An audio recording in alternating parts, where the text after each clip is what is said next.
문재인 대통령이 유엔 총회 연설에서 북한의 비핵화 의지를 전하며 이제 국제사회가 북한의 새로운 선택과 노력에 화답할 차례라고 말했습니다. 폼페이오 미국 국무장관의 다음 달 방북이 북미 협상의 변곡점이 될 것으로 보입니다.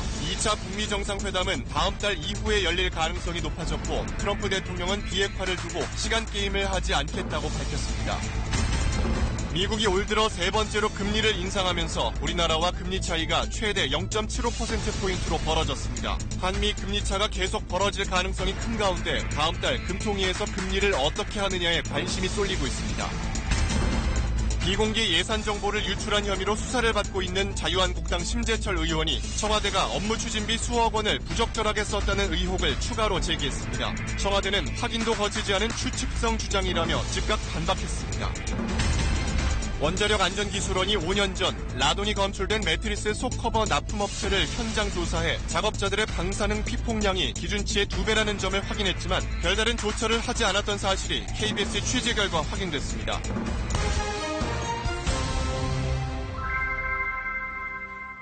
여러분 안녕하십니까? KBS 9시 뉴스입니다. 문재인 대통령이 오늘 유엔 총회 기조연설에서 북한 김정은 위원장의 비핵화 의지가 확고하다고 거듭 강조했습니다. 이제는 국제사회가 화답해야 할 차례라며 북한의 비핵화 결단에 대해 국제사회가 지지를 보내달라고 호소했습니다. 오늘 첫 소식 유호윤 기자입니다. 1년 만에 유엔 총회 기조연설에 다시 나선 문재인 대통령. 지난 1년 사이 한반도에 기적 같은 일이 벌어졌다는 말로 북한의 변화를 소개했습니다. 역사상 처음으로 북한의 지도자가 군사 분계선을 넘어 판문점에 내려왔습니다. 싱가포르 센토사 섬에서는 역사적인 북미 정상회담이 열렸습니다. 지난해 북한을 향해 대화의 장으로 나오라고 말했던 바로 그 자리에서 이번엔 비핵화를 향한 북한의 의지를 대신 전했습니다. 특히 국제사회 일각의 우려와 달리 비핵화에 대한 김정은 위원장의 결단이 확고하다는 점을 강조했습니다. 김 위원장은 가능한 빠른 시기에 비핵화를 끝내고 경제 발전에 집중하고 싶다는 희망을 밝혔습니다. 문 대통령은 북한이 핵개발 노선을 지난 4월 공식적으로 끝냈으며 과거 무력 과시의 장이었던 9월 9일 정권 수립 기념일에 평화 의지를 밝힌 점을 구체적으로 거론했습니다. 그러면서 북한이 오랜 고립에서 벗어나 다시 세계 앞에 섰다며 국제사회에 지지를 호소했습니다. 이제 국제사회가 북한의 새로운 선택과 노력에 화답할 차례입니다. 김정은 위원장의 비핵화 결단이 올바른 판단임을 확인해 주어야 합니다. 문 대통령은 이번 연설에서 평화를 34차례나 언급하며 비핵화를 통한 한반도 평화에 대한 우리 정부의 강력한 희망을 나타냈습니다. KBS 뉴스 유호윤입니다. 문 대통령은 또 유엔 총회에서 처음으로 종전선언의 필요성을 강조했습니다. 한반도 비핵화와 항구적인 평화를 향한 여정에 국제사회 지속적인 지지와 협력이 필요하다고 당부했습니다. 이어서 최형원 기자입니다. 문재인 대통령은 한반도가 65년 동안 전쟁이 잠시 중단된 상태, 즉 정전 상황이라는 사실을 상기시키며 전쟁 종식이 절실하다고 말했습니다. 한반도가 평화체제로 가기 위해 반드시 거쳐야 할 과정이라면서 유엔 총회에선 처음으로 종전선언을 언급했습니다. 앞으로 비핵화를 위한 과감한 조치들이 관련국 사이에서 실행되고 종전선언으로 이어질 것을 기대합니다. 이어 남북미 정상이 상호 신뢰를 바탕으로 한 걸음씩 평화에 다가갈 것이라며 유엔 회원국들의 지지를 호소했습니다. 완전한 비핵화와 항구적 평화를 위한 여정에 유엔 회원국들의 지속적인 지지와 협력을 부탁합니다. 한반도 평화를 향한 여정이 유엔의 기존 대북 제재 틀 안에서 이루어질 것이라는 점도 분명히 했습니다. 한국은 유엔이 채택한 결의들을 지키면서 북한이 국제사회의 일원으로 함께할 수 있도록 성심을 다할 것입니다. 문 대통령은 한반도 비핵화와 평화정착 과정은 동북아의 새 협력 질서를 만드는 과정이기도 하다면서 동북아 철도 공동체의 필요성도 강조했습니다. 동아시아 철도 공동체는 향후 동아시아 에너지 공동체와 경제 공동체, 더 나아가 동북아 다자평화 안보 체제로 이어질 수 있는 출발점이 될 수 있을 것입니다. 유엔 연설을 끝으로 3박 5일간의 방미 일정을 마치고 오늘 밤 귀국하는 문 대통령은 곧바로 경남 양산으로 내려가 휴식을 취하며 향후 전국 구상을 할 예정입니다. KBS 뉴스 최영원입니다. 북미 간 비핵화 협상은 다시 급물살을 타고 있습니다. 폼페이오 미 국무장관이 2차 북미 정상회담 개최 시기와 장소 등을 논의하기 위해서 다음 달 평양을 4번째 방문합니다. 트럼프 대통령은 비핵화 문제를 서두를 필요가 없다며 비핵화 시간표도 설정하지 않겠다고 말했습니다. 워싱턴 이재원 특파원입니다. 2차 북미 정상회담 개최는 기정사실이 됐습니다. 시기와 장소 결정만 남았습니다. 이를 위해 폼페이오 미 국무장관이 다음 달 평양을 방문한다고 미 국무부가 밝혔습니다. 북미 양국 정상은 2차 정상회담의 조속한 개최를 바라는 모양새입니다. We look forward to our second summit that will take place, I believe, fairly quickly. 하지만 정상회담 준비를 위해 최소한의 시간은 필요해 보입니다. 폼페이오 장관은 10월도 가능하겠다고 했지만 미국 중간선거를 치른 이후 개최에 보다 무게를 두었습니다. I don't know when the summit will take place. It may happen in October, but more likely sometime after that. 2차 정상회담 장소에 대한 언급은 아직 본격화되지 않고 있습니다. 미국은 워싱턴, 북한은 평양을 희망한다는 추론만 나오는 상황입니다. 폼페이오 장관과 이용호 북한 외무상은 뉴욕에서 만나 2차 북미 정상회담과 비핵화 후속 조치들을 논의했습니다. 트럼프 대통령은 언론은 모르는 훨씬 더 진전된 내용이 있다고 말했습니다. 북한 문제를 다루는데 서두를 필요는 없다면서 비핵화 시간표도 설정하지 않겠다고 했습니다. If it takes 2 years, 3 years, or 5 months, doesn't matter. There's no nuclear testing and there's no testing of rockets. 트럼프 대통령의 이런 언급은 취임 당시 미국 안보의 최대 위협으로 여겨졌던 북핵이 지금은 관리가 가능할 뿐 아니라 비핵화 목표 달성도 가시권에 들어왔다는 자신감을 내비친 것으로 풀이됩니다. 워싱턴에서 KBS 뉴스 이재원입니다. 이렇게 2차 북미 회담 개최는 이제 기정사실처럼 굳어져 가는 분위기입니다만은 트럼프 대통령이 비핵화 협상을 서두르지 않겠다고 말한 배경이 뭔지 궁금합니다. 워싱턴 연결해서 자세한 소식 알아보겠습니다. 전종철 특파원, 트럼프 대통령이 김정은 위원장을 곧 만나겠다 이렇게 말을 했는데요. 그게 어떤 맥락에서 이런 얘기를 한 겁니까? 네네, 트럼프 대통령이 아베 일본 총리와 정상회담을 했는데 이 자리에서 양복 안주머니에 있던 김 위원장 친서를 꺼내 보였습니다. 이용호 북한 외무상을 통해서 받은 것으로 추측되는데 역사적이다, 아름다운 예술 작품이라며 극찬했습니다. 구체적 내용을 공개하진 않았지만 김 위원장이 비핵화를 끝내기를 바란다고 트럼프 대통령이 말한 점을 감안하면은 편지 속에 진전된 비핵화 조치가 언급돼 있지 않을까라는 관측이 나옵니다. 트럼프 대통령은 북한이 추가로 시설 해체를 할 것이라고도 예고했는데요. 이어서 조만간 김 위원장을 만날 것이라면서 2차 정상회담이 머지않았음을 시사했습니다. 그런데 비핵화에 시간 싸움을 하지 않겠다, 즉 비핵화 협상을 서두르지 않겠다는 얘기는 어떻게 해석을 해야 됩니까? 네네, 비핵화 협상을 시간에 쫓기듯 서두르지 않겠다, 시간이 걸리더라도 신중하게 하겠다는 뜻으로 일단 해석됩니다. 트럼프 행정부는 기존의 비핵화 시한을 트럼프의 첫 임기가 끝나는 2021년 1월로 못 받고 이는 김 위원장이 약속한 것이라고 설명해 왔는데요.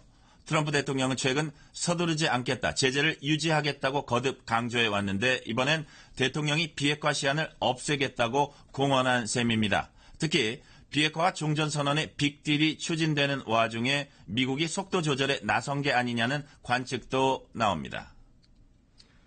네, 말씀하신 대로 비핵화 후속 조치와 종전선언을 교환하는 빅딜설이 나오고 있던데요. 이건 가능성이 얼마나 있는 얘기입니까? 네네, 2차 북미 정상회담에서 종전선언이 이루어질 거냐는 질문에 폼페이오 장관은 예단하지 않겠다. 그렇지만 진짜 진전이 이루어지고 있다고 말했습니다. 동시에 폼페이오는 정상회담 성과를 낼 수 있는 여건을 만들려고 노력하고 있다고 했는데요.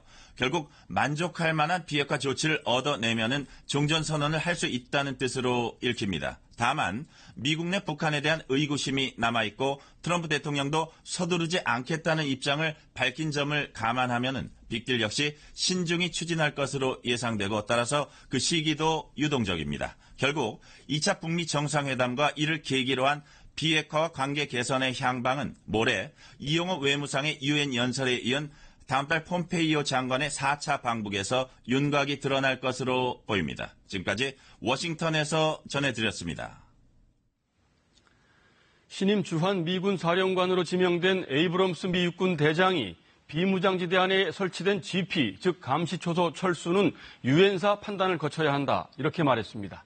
이 발언을 놓고 평양 공동선언에 미국이 제동을 걸었다, 한미 군 당국 간 협의가 부족했다, 이런저런 해석이 나왔습니다. 그러자 국방부가 GP 철수 문제는 유엔사도 공감하고 있다면서 남북 간 군사 분야 합의 사항은 예정대로 진행될 것이라고 밝혔습니다. 이철호 기자입니다. 남북은 평양 정상회담에서 비무장지대를 평화지대로 만들기 위해 이곳의 감시초소 GP를 모두 철수하기로 했습니다. 우선 시범 조치로 1km 이내로 마주보는 남북한 GP 각각 11개씩 모두 22개를 올해 말까지 철수합니다. 이에 대해 에이브럼스 주한미군 사령관 지명자가 GP 철수는 유엔군 사령부의 판단을 거쳐야 한다고 밝혔습니다. 비무장지대 내 모든 활동은 유엔사 관할이라는 겁니다. While they may continue to dialogue, all of that will have to be brokered and adjudicated and observed and enforced by UN command. 주한미군 사령관이 유엔군 사령관을 겸직하고 있어 원론적인 답변을 한 것이란 분석과 함께 한미 군당국 간 사전 논의가 부족하지 않았느냐는 지적도 제기됐습니다. 이에 대해 국방부는 유엔사도 남북 간 합의서 내용을 공감하고 있다고 밝혔습니다. GP 철수 등을 포함한 모든 군사 분야 합의서 체결에 관해서 유엔사와 그간 긴밀히 협의를 해왔습니다. 지난 24일 정경두 국방장관이 JSA를 방문한 자리에서 웨인에어 유엔사 부사령관이 남북 간 군사 분야 합의를 적극적으로 지지하고 지원하겠다고 말했다는 사실도 덧붙였습니다. 국방부는 또 JSA 비무장화를 위한 지뢰 제거 작업도 다음 달 1일부터 예정대로 진행된다고 설명했습니다. KBS 뉴스 이철호입니다. 미국이 또 금리를 인상했습니다. 올 들어 세 번째인데 연말에 또 한 번의 인상을 예고하고 있습니다. 우리 금리가 계속 동결된다면 한미 간 금리 차이는 더 벌어질 텐데 우리 경제에 영향은 없을까요? 오기정 기자가 짚어봤습니다. 미국 중앙은행이 올 들어서만 세 번째 금리 인상을 단행하면서 우리나라와 미국의 금리 차이는 0.75%포인트로 벌어졌습니다. 지난 2006년 8월 이후 최대 격차인데요. 미국이 12월에 금리를 또 인상하겠다고 예고했으니까 우리 금리가 계속 동결된다면 한미 금리 차이는 올해 안에 최대 1%포인트까지도 갈 수 있습니다. 이렇게 금리 차가 확대되면 외국인 자금이 높은 금리를 찾아 우리 금융시장에서 대규모로 빠져나가는 거 아닌가 하는 걱정을 가장 먼저 해볼 수 있습니다. 그런데 각 나라의 복잡한 경제 여건들이 얽히면서 이 국제금융시장도 그렇게 단순하게 돌아가지는 않습니다. 실제로 올해 들어 우리 증권시장의 외국인 자금은 86억 달러 넘게 순유입됐습니다.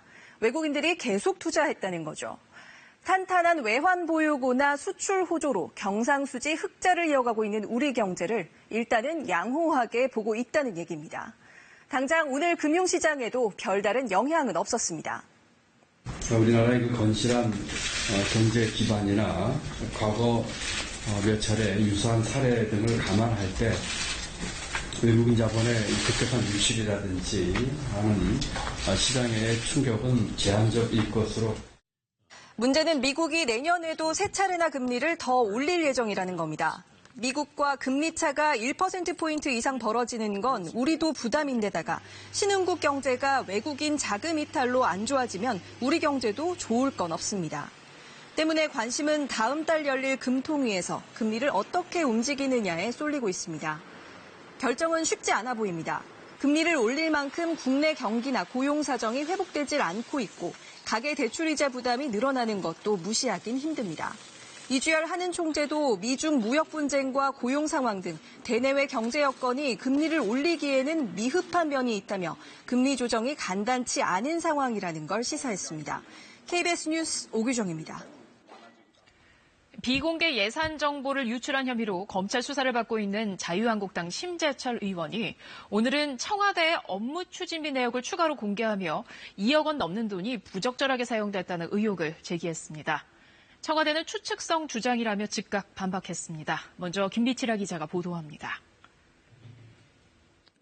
비공개 예산 정보를 유출한 혐의로 검찰에 압수수색을 당한 자유한국당 심재철 의원. 이번에는 청와대가 업무 추진비를 부적절하게 썼다는 의혹을 추가 제기했습니다. 문재인 정부 출범 이후 청와대의 업무 추진비를 보니 휴일에 1,600여 건, 밤 11시 이후인 심야에 230여 건 등 비정상 시간대에 2억 4천여만 원을 썼다는 겁니다. 또 호프, 포차, 와인바처럼 술집으로 보이는 곳에서 3,100여만 원을 집행하고 오락 관련업에 업무 추진비를 쓰는 등 상당수가 사적 사용이 의심된다고 주장했습니다. 대국민 사과를 비롯해서 환수 조치, 재발 방지 등 제도 개선에 적극 나서야 한다고 지적합니다. 청와대는 즉각 최소한의 확인도 거치지 않은 추측성 주장이라고 반박했습니다. 업무 특성상 심야나 휴일에도 근무가 불가피한 경우가 있고 그럴 때에도 사유서를 내게 하는 등 일일이 점검하고 있다는 겁니다. 또 유흥업소에서의 업무 추진비 사용은 금지돼 있고 전수조사 결과 실제 결제 사례도 없다고 밝혔습니다. 청와대는 오락 관련 사용권은 영화 1987 관람 같은 공식 행사에 사용한 것이라고 조목조목 반박하며 업무 추진비는 규정을 준수해 쓰고 있다고 강조했습니다. KBS 뉴스 김비치라입니다. 기획재정부는 이번 정보 유출과 관련해 열흘 전 심재철 의원실 보좌진을 고발했는데 오늘은 심 의원 본인을 추가로 고발했습니다. 자유한국당은 야당 탄압이라며 대정부 투쟁을 예고하고 있어 여야 간 갈등이 깊어지고 있습니다. 이어서 최광호 기자입니다. 자유한국당 심재철 의원의 청와대 업무 추진비 내역 공개 직후 기획재정부는 심 의원에 대한 고발 방침을 밝혔습니다. 소속 기관이 해당 상임위의 현역 의원을 고발한 것은 유례를 찾기 어려운 일입니다. 불법적인 자료의 외부 유출 및 공개가 계속 반복되어 심재철 의원을 사법기관에 추가 고발하는 것이 불가피하게 되었습니다. 기재부와 심 의원은 접속 경위를 놓고는 정상 접속을 했다가 우연히 발견했다, 불법성을 알았을 것이다로 충돌하고 있습니다. 자료 내용을 두고도 국민이 알아야 할 내용이다. 고위 인사의 동선이나 식자재 제공업체, 보안업체 등이 공개될 우려가 있다는 양측의 입장이 부딪히고 있습니다. 오늘만 2차례 의원총회를 소집한 자유한국당은 이번 사건을 정권이 기획한 야당 탄압으로 규정했습니다. 야당의 재갈을 물리는 그런 야당 탄압 행위이자 침대한 위기 상황으로 우리는 인식하고 앞으로 강력 대처하겠습니다. 반면 민주당은 적반하장이라며 오히려 심 의원이 책임을 지고 기재위에서 사임하라고 반박했습니다. 도둑질 당한 행정 자료를 되찾기 위한 정당한 법 집행이 어떻게 야당 탄압이라는 것인지 도무지 이해할 수 없습니다. 기재부와 심 의원 사이의 일이었던 이번 사안은 이제는 제1야당과 청와대, 여당의 문제로 파장이 커지는 모양새입니다. 심 의원은 자료의 추가 공개를 예고했습니다. KBS 뉴스 최강호입니다. 몇 달 전 라돈 침대의 안전성 문제와 정부의 부실한 대응으로 논란이 일었는데요. 그런데 이미 5년 전에 원자력 안전기술원이 문제가 된 제품을 납품한 업체를 현장 조사했던 것으로 드러났습니다. 하지만 당시 별다른 조치를 취하지 않았는데요. 그때 제대로 처리했다면 라돈 침대 사태 막을 수 있지 않았을까요? 성재호 기자가 단독 보도합니다. 직물 원단을 코팅하는 한 업체입니다. 이 업체는 2010년부터 침대 매트리스 속컵으로 쓰이는 카페트에 핵 원료 물질인 모나자이트 가루를 코팅해 대진 침대에 납품해 왔습니다. 수거된 대진 침대의 속커버 상당 부분이 이 업체의 제품입니다. 지난 2013년 원안위의 산하기관인 원자력 안전기술원이 이 업체를 직접 방문해 실태조사를 벌였습니다. 당시 원자력 안전기술원이 만든 보고서입니다. 모나자이트 가루의 방사능 농도는 1g에 81베크렐 수준, 종사자들의 피폭 설량은 연간 2.1mS로 측정됐습니다. 일반인 허용 기준의 2배가 넘지만 별다른 조처는 없었습니다. 조사 자체에 대한 문제점도 제기되고 있습니다. 현장 조사 당시 이 업체에선 모나자이트 코팅 작업이 이루어지지 않았습니다. 안 했죠. 그거는 우리가 자주 한 게 아니라 한 달에 한 번, 많이야 한 번 정도 깼어요. 안 했어요. 이런 건 일반적으로 했는데 노미호는 안 했어요. 모나자이트 코팅 작업이 없는 상황에서 작업자들의 피폭 선량을 측정해 갔다는 겁니다. 기술원 측도 당시 해당 작업이 없었다는 점은 인정합니다. 그러면서도 모나자이트 가루를 확보했고 작업 방식과 시간 등을 확인했기 때문에 피폭 선량을 추정하는 데는 큰 문제가 없다는 입장입니다. 근데 이건 전화 한 통해서 언제 작업하냐라는 걸 확인하면 그때 가서 측정할 수 있는 거잖아요. 측정, 직접. 근데 그걸 안 한 거 아닙니까? 이건 아니한 거죠. 침대 카페트를 직접 수거해 방사능 농도와 안전 기준 등을 조사하지 않은 것도 문제입니다. 기술원은 업체가 시료를 제공하지 않았다는 입장입니다. 하지만 업체 이야기는 다릅니다. 당일 작업이 없어 시료 자체가 없었다고 설명합니다. 뭐 시료 채취 달라 그러지 않나요? 시료가 없었으니까. 예? 없었으니까 시료가. 아니 그 도포한 천도 없었어요? 천을 여기 담을 필요가 없는 거죠. 다 가져. 현장 조사까지 이루어졌지만 적절한 조치는 취해지지 않았고 이후에도 제품은 계속 생산됐습니다. 최근까지 납품된 제품들은 현재 허용 기준을 넘는 방사선을 뿜어내고 있어 수거돼 폐기 처분되고 있습니다. KBS 뉴스 성조입니다. 보신 것처럼 원자력 안전위원회의 안이한 대처가 아쉬운데 그럼 지금은 어떨까요? 라돈 침대 사태가 불거진 지 넉 달이 넘었지만 관련 법이 없다는 핑계로 여전히 모나자이트 관리에 손을 놓고 있었습니다. 이어서 김범주 기자입니다. 건강보조기구 판매업체의 창고시설. 고무통을 열었더니 회색 돌덩어리가 드러납니다. 최근 라돈 침대 사태를 불러온 방사성 광물 모나자이트입니다. 무게만 150kg입니다. 간이 측정 결과는 시간당 20마이크로시버트. 원전 사고가 있었던 일본 후쿠시마현 하루 평균 방사능 수치의 2배 정도입니다. 2013년 실시된 원자력 안전기술원의 실태조사 때 봉인해둔 것인데 시간이 지나면서 포장이 훼손된 겁니다. 테이프가 다 녹아떨어져 버리고 비 맞으면 다 썩어버리고 아니 문화에서 알맹이만 기막고 있어가지고 지금 통에다 담아서 내가 옮겨놨잖아요. 업체 마음대로 모나자이트를 처리할 수도 없었습니다. 천연 방사성 물질 취급자로 등록이 돼 있지 않기 때문인데 현행법상 모나자이트 가공업체가 아닌 경우 등록 대상이 될 수 없습니다. 실태조사 당시 이 업체는 모나자이트를 활용한 건강보조기구의 생산을 중단한 상태였습니다. 그렇다고 권한을 가진 원안위가 제대로 챙겨본 것도 아닙니다. 지난 5년간은 물론이고 최근 라돈 침대 사태가 불거진 뒤에도 전화 한 통 없었습니다. 그 다음부터 한 번도 없어요. 수거해가지고 밀봉을 했으면은 그래도 1년에 한 번씩이라도 와가지고 점검을 하고 이런 관리를 전혀 안 하고 있는 거예요. KBS의 취재가 시작되자 원안위는 부랴부랴 실태 파악에 나섰습니다. 또 업체가 폐기를 원하면 관련법을 준용해 모나자이트를 처리하겠다고 밝혔습니다. 모나자이트를 소유만 하고 있는 경우에 대한 법이나 관리 규정이 없는 상황이고 이런 사각지대를 없애기 위해서 지금 개정안을 마련 중입니다. 라돈 침대 사태가 터진 지 넉 달이 넘게 지났지만 법적 사각지대라는 핑계 속에 원안위의 모나자이트 관리는 여전히 허술했습니다. KBS 뉴스 김범주입니다. 국내 공항에는 입국장 면세점이 없다 보니 출국할 때 산 면세품을 여행 내내 들고 다녀야 했는데요. 정부가 이르면 내년 상반기 중에 인천국제공항에 입국장 면세점을 도입하고 점차 전국 공항으로 확대하기로 했습니다. 보도에 신선민 기자입니다. 현재 해외로 떠나는 국내 여행객들이 면세품을 구입하는 방법은 국내 공항 출국장과 해외 공항, 그리고 기내 면세점을 이용하는 겁니다. 귀국길에 들를 수 있는 국내 면세점이 없어 불편이 컸습니다. 제가 들고 다니거나 이제 좀 무거울 경우가 있잖아요. 그럴 때가 좀 번거롭고 귀찮더라고요. 정부는 관세법 등의 법 개정을 거쳐 이르면 내년 5월 말부터 입국장 면세점 운영에 들어가고 전국 공항에 점진적으로 확대한다는 계획입니다. 사업자는 중소, 중견기업에 한정하고 매장 면적의 20% 이상도 중소기업 등의 제품으로 채우기로 했습니다.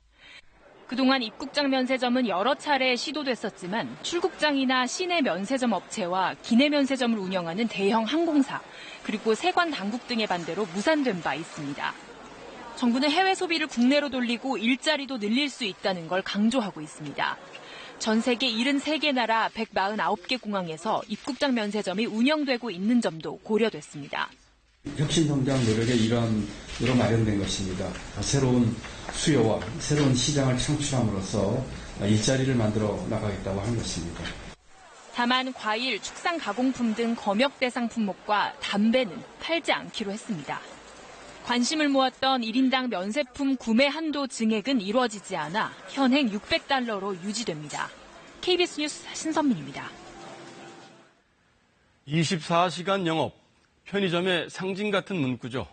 소비자들은 필요한 물건을 언제라도 살 수 있다는 편리함이 있습니다만은 뒤집어 생각을 해보면 적자를 감내하면서도 밤새 장시간 노동을 버텨내야 하는 편의점주들의 고달픈 삶도 함께 있다는 얘기입니다. 편의점 심야 영업, 여러분들은 어떻게 생각하십니까? 우리나라와 일본의 사례를 비교해보고 또 해법이 무엇인지 윤지연, 홍진아 두 기자가 차례로 전해드립니다. 자정을 훌쩍 넘긴 새벽 시간. 인적 끊긴 골목길에 편의점 한 곳이 불을 밝히고 있습니다. 손님 없는 편의점을 지키는 건 점주뿐. 명절을 쇠러 간 직원목까지 하루 20시간씩 일하고 있습니다.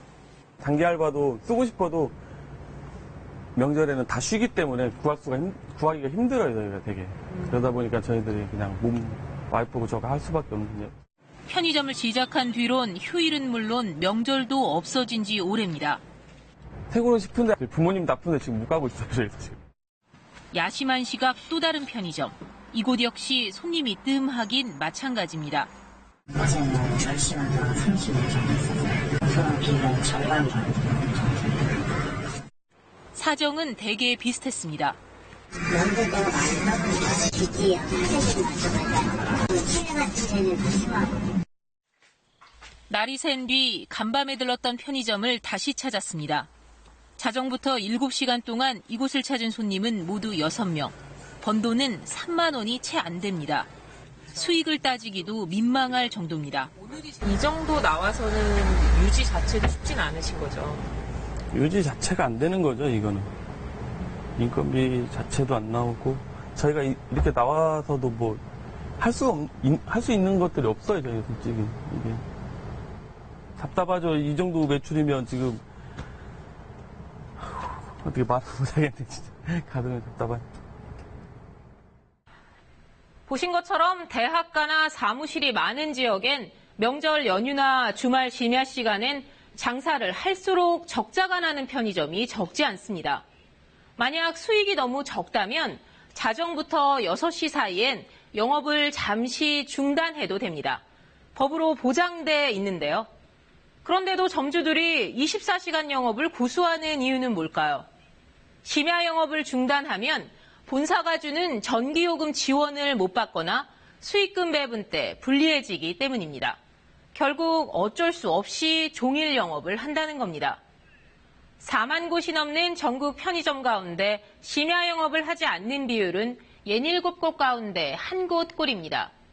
얼핏 들으면 많다 싶지만 따지고 보면 지하철역 점포처럼 밤중엔 시민들 접근이 아예 불가능한 곳이 대부분입니다. 점주가 원해서 밤에 문을 닫는 곳은 극히 적다는 얘기입니다. 서울시 조사 결과 편의점주의 90% 가까이는 연휴 때 영업시간을 자율적으로 정하길 원했고 60%는 심야 영업을 중단할 의향이 있다고 답했습니다. KBS 뉴스 윤지연입니다. 이른바 편의점 왕국으로 불리는 일본도 우리와 상황은 크게 다르지 않습니다. 교토에서 15년째 편의점을 운영한 오우치 씨. 영업시간을 줄이고자 최근 노동청에 민원을 제기했습니다. 7月は400時間働いたんだと。で、今月また1人辞めると450時間になっちゃうと、労働時間がね。 일본의 과로사 기준 근로시간은 한 달에 170시간.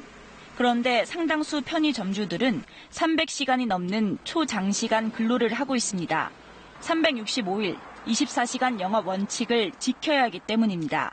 2人勤務が警察からも本部からも言われてるんですけど、深夜営業をやっぱり自らが入ってるオーナーが 점주들이 밤샘 근무에 나서도 벌이는 썩 좋지 않습니다. 취재진이 교토지역 6개 편의점의 심야 영업 매출 내역을 확인해 보니 본사의 권고대로 2명이 일할 때는 6곳 모두 적자였습니다. 점주 혼자 철야를 운영해야만 간신히 적자를 면할 수 있었습니다. 하지만 본사 측은 어떤 상황에서도 흑자였습니다. 장시간 일해도 수익은 낮은 악순환이 되풀이되고 있지만 24시간 영업으로 이득을 보는 건 결국 본사인 셈입니다. 家族とか趣味とかいろいろ大事にしましょうってなってるんですけど、24時間をやめる業態が相次いでいるんですよ。お客様とのさしたるトラブルは起きていないので。 편의점 심야 영업은 일본이나 우리나라 모두 치안 유지와 상비약 판매 등의 공적 역할을 담당하기도 합니다.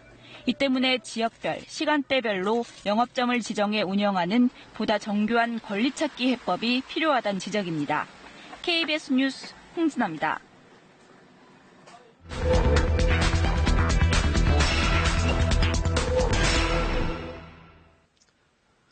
우리 사회 미투 운동을 계기로 불거진 입법 과제들을 살펴보는 연속기획 법이 없다. 오늘은 네 번째 순서로 처벌 없는 범죄라 불리는 성희롱에 대해서 알아봅니다. 성희롱은 왜 제대로 처벌이 안 되고 있는 건지, 다른 나라들은 어떻게 하고 있는지 문예슬 기자가 전해드립니다. 처음 입사해선 일을 잘할 수 있을까 걱정이었습니다. 근데 힘든 건 일이 아니라 사장님이었습니다. 점심때마다 다가와 밥을 같이 먹자고 했습니다. 한번 안아보자, 조퇴하고 데이트하자. 미칠 것 같았습니다. 참고 또 참았지만 결국 2달 만에 그만뒀습니다.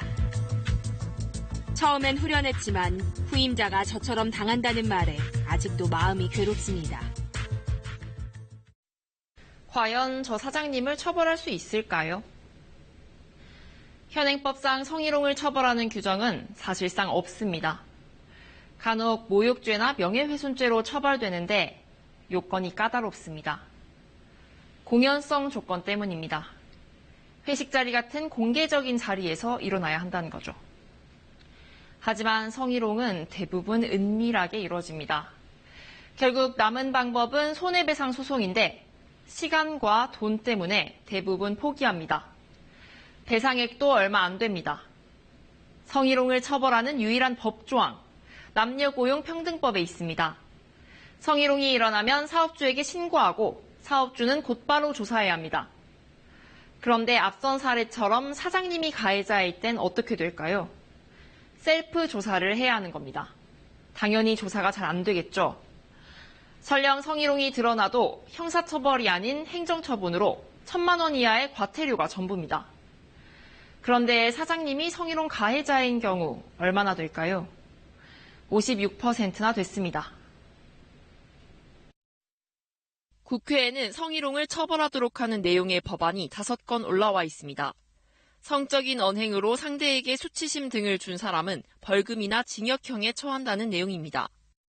스웨덴은 최고 징역 1년에 처하고 있고 프랑스는 이달부터 길거리 성희롱에 벌금 100만 원을 부과하고 있습니다. KBS 뉴스 문예슬입니다.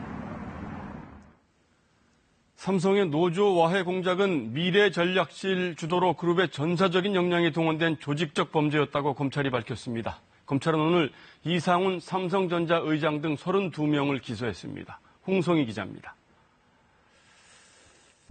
삼성의 노조 와해 공작은 삼성그룹 전체가 동원된 조직적 범죄다. 5달에 걸친 수사 끝에 검찰이 내린 결론입니다. 창업 초기부터 이어져 온 무노조 경영 방침을 관철하기 위해서였다는 게 검찰의 설명입니다. 그룹 미래전략실이 세운 이런 계획은 삼성전자와 그 자회사인 삼성전자 서비스, 그리고 협력업체로 하달돼 일사불란하게 실행됐습니다. 서울중앙지검 공공형사수사부는 삼성 노조 와해 사건 중간 수사 결과를 발표하고 이상훈 삼성전자 이사회 의장 등 모두 32명을 기소했다고 밝혔습니다. 이 의장 등은 2013년 삼성전자 서비스에 노조가 설립되자 일명 그린화 작업으로 불리는 노조 와해 전략을 수립해 시행한 혐의를 받고 있습니다. 삼성은 노조원이 많은 협력업체를 기획 폐업시키고 노조 탈퇴를 종용한 것으로 조사됐습니다. 또 조합원의 임금을 깎고 재취업을 방해하는 등 노조 와해 공작이 백화점식으로 총망라됐다고 검찰은 밝혔습니다. 삼성은 경총과 경찰 등 외부 세력도 끌어들여 노조 탄압에 활용하기도 한 것으로 조사됐습니다. 장기간 이루어진 반헌법적 범죄에 대한 엄중한 사법 판단으로 이어져 건전한 노사 문화가 정착되는데 일부라도 기여할 수 있기를. 검찰은 에버랜드 등 삼성 다른 계열사의 노조 와해 의혹에 대해서도 계속 수사할 계획입니다. KBS 뉴스 홍성입니다. 일부 대학 간호학과에서 학문 관장 실습을 하면서 인체 모형을 쓰지 않고 학생들끼리 제비뽑기를 통해서 실험 대상을 정하도록 하고 있다고 합니다. 교육 차원에서 이루어진 것이라고 해명했지만 인권 침해 논란이 일고 있습니다. 조혜진 기자의 보도입니다. 한 소셜네트워크 서비스에 올라온 글입니다. 관장 실습을 하는데 제비뽑기로 실험 대상을 정해 남에게 학문을 보여줘야 한다는 겁니다. 이 글에 자신들의 학교도 그렇다는 댓글이 이어졌습니다. 조를 짜서 제비를 뽑거나 둘씩 짝을 이뤄 실습을 한다는 겁니다. 시스러운데 컸고 이렇게까지 해야 하나 했던 거랑 이게 간호사를 하는데 꼭 필요한 과정인가 하는 느낌이 많이 들었어요. 아프거나 생리 중이어도 예외는 없었다는 증언도 이어졌습니다. 일부 교수들이 환자들의 고통을 알아야 한다고 말하고 또 하기 싫으면 안 해도 된다고 했지만 거부할 수 없는 분위기였습니다. 교수님한테 찍히면 안 된다? 그런 분위기랑 저희는 취업할 때 추천서가 중요하니까 찍히면 추천서를 못 받을지도 모른다는 그런 우려들 때문에 강압적인 분위기가 있었어요. 대부분의 대학은 모형으로 관장 실습을 하고 있지만 이처럼 학생들끼리 서로 실습하도록 교육한 곳으로 거론되는 대학은 모두 7곳. 그런 인권 침해적인 일이 굉장히 사실 많이 일어나고 있거든요. 실습 환경에 대해서 학생들이 정말 제대로 된 의료인으로 자랄 수 있게 그런 의료인 양성 시스템 자체를 좀 바꿔야 된다고 생각해요. 논란이 확산되자 해당 대학들은 관장 실습이 교육 차원에서 이뤄졌지만 학생들이 원치 않으면 앞으로 진행하지 않겠다고 밝혔습니다. KBS 뉴스 조혜진입니다. 병원 응급실에서 난동을 피우거나 폭력을 휘두르는 범죄가 끊이질 않고 있습니다. 다른 환자들 안전까지 위협하는 중대한 범죄인데도 처벌은 여전히 솜방망이 수준입니다. 최진석 기자입니다. 진료를 받으러 온 50대 남성이 병원 직원과 실랑이를 벌입니다. 본이 안 풀린 듯 흉기를 들고 와 위협하더니 접수대를 내리쳐 깨트립니다. 술에 취한 이 남성은 진료 접수를 위해 연락처를 묻는 직원에게 난동을 부리다 특수폭행 혐의로 입건됐습니다. 공포감이 너무 크게 들어가지고 일단은 시선을 마주치면 안 되겠다는 생각이 들어서 그냥 고개는 계속 숙이고 있고. 병원 응급실을 찾은 20대 취객이 다짜고짜 의료진을 밀치고 욕설을 퍼붓습니다.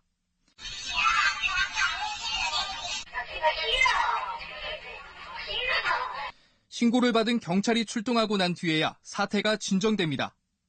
응급실 폭력과 행패가 반복되자 이 병원은 안전요원까지 배치했습니다. 상황에 수습할 수 있도록 보안 요원을 배치해서 조직폭력과 같은 만일의 상황에 환자와 의료진을 보호할 수 있도록 2016년부터 올해 상반기까지 접수된 응급의료 방해 신고는 2천여 건으로 해마다 늘어나는 추세입니다. 병원을 찾는 환자들의 안전을 위해 강력한 처벌과 실효성 있는 대책 마련을 요구하는 목소리가 높아지고 있습니다. 미국 같은 경우는 직접 그 의료기관 내에 경찰이 상주하는 것도 있고, 그리고 어떤 곳은 아예 그런 주치자 문제가 발생하면은 그 사람의 의료보험 자격을 아예 박탈을 하게 되죠. 지난해 응급의료를 방해한 890여 명 가운데 벌금형 이상 처벌을 받은 사람은 27명에 불과합니다. KBS 뉴스 최진석입니다. 내일부터 모든 도로에서 차량 뒷좌석 탑승자도 의무적으로 안전띠를 매야 됩니다. 또 자전거 음주운전도 단속 대상이 됩니다. 내일부터 달라지는 도로교통법 주요 내용을 김민혁 기자가 전해드립니다. 지금까지 뒷좌석 안전띠는 단속 대상이 아니었습니다. 이제는 모든 도로, 모든 좌석에서 안전띠를 매야 합니다. 그렇다면 버스나 택시에 탑승한 승객도 모두 안전띠를 매야 하는 걸까요? 사업용 차량의 승객도 예외가 아닙니다. 승객이 5살 이하 영유아라면 카시트까지 착용해야 합니다. 승객이 안전띠 규정을 어기면 운전자가 처벌됩니다. 다만 기사가 승객에게 이를 고지했다면 책임이 없습니다. 또 시내버스는 안전띠가 없기에 예외입니다. 강화된 안전띠 규정에 대한 단속은 언제부터 어떤 방식으로 진행하는 걸까요? 일단 11월 말까지는 계도 기간입니다. 12월 1일부터는 본격적으로 현장 단속을 합니다. 뒷좌석 안전띠를 맸는지를 경찰관이 눈으로 확인합니다. 위반자가 성인이면 3만 원, 13살 미만 어린이면 6만 원인데 동승자나 승객은 책임이 없고 운전자가 내야 합니다. 경찰은 다만 함정 단속은 하지 않겠다고 했습니다. 자전거에 대한 안전 규정도 강화됩니다. 이제 자전거 운전자도 음주 단속 대상이 됩니다. 혈중 알코올 농도 기준은 차량과 같은 0.05%입니다. 적발되면 범칙금 3만 원, 측정을 거부하면 범칙금 10만 원입니다. 자전거 동호인들이 몰리는 식당 등 위반 가능성이 높은 현장이 우선 단속 대상입니다. 처벌 조항은 없지만 자전거 운전자와 동승자의 안전모 착용도 법적인 의무가 됩니다. 주차할 곳이 없어 이런 경사지에 차량을 세우는 경우 많으실 텐데 이 경우 차량 안전조치 의무도 새로 생겼습니다. 핸드브레이크 등으로 제동한 뒤 바퀴에 고인목 등을 설치해두거나 자동차 핸들을 도로 가장자리로 돌려놔야 합니다.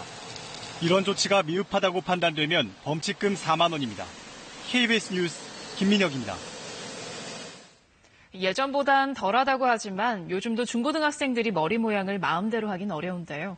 서울시교육청이 두발에 대한 모든 규제를 내년까지 없애라고 중고등학교에 권고했습니다. 염색과 파마도 허용하라는 건데 반응이 엇갈립니다. 김수현 기자가 취재했습니다. 수업을 듣는 학생의 반가량이 파마를 했습니다. 밝게 염색한 머리도 눈에 띕니다. 이 학교는 2012년 혁신학교로 바뀌면서 두발 규제를 모두 폐지했습니다. 학교에서 규정을 이렇게 막아두니까 염색을 하지 못했는데 저희 학교 같은 경우는 염색이 자유화라서 이처럼 두발 규제를 완전히 없애자고 조희연 서울시 교육감이 선언했습니다.